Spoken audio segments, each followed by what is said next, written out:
കരുവന്നൂർ കള്ളപ്പണക്കേസിൽ സിപിഎമ്മിന് ലഭിച്ചത് അനധികൃത ലോണുകൾക്കായി നേതാക്കൾ ഇടപെട്ടതിന് ലഭിച്ച കമ്മീഷൻ തുകയെന്ന് ഇഡി.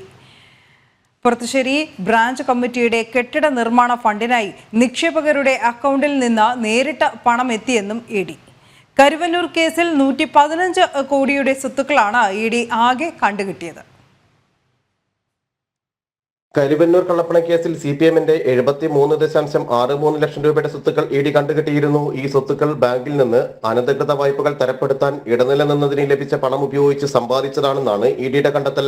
തുടർന്നാണ് സ്വത്തുക്കൾ കണ്ടുകെട്ടിയത്. പാർട്ടിക്ക് കെട്ടിട നിർമ്മാണ ഫണ്ട്, ഭൂമി വാങ്ങാനുള്ള ഫണ്ട് എന്നിങ്ങനെയായിരുന്നു പണം വാങ്ങിയത്.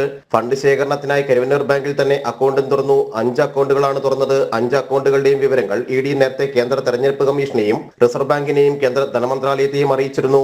പാർട്ടിയുടെ രഹസ്യ നിക്ഷേപങ്ങൾ അധികവും ബ്രാഞ്ച് കമ്മിറ്റികളുടെ പേരിലായിരുന്നു. എന്നാൽ ഏരിയ കമ്മിറ്റിയുടെ അക്കൗണ്ട് വിവരങ്ങൾ കൈമാറിയ തൃശൂർ ജില്ലാ നേതൃത്വം ബ്രാഞ്ച് കമ്മിറ്റി അക്കൗണ്ട് വിവരങ്ങളൊന്നും ഇഡിക്ക് നൽകിയിരുന്നില്ല.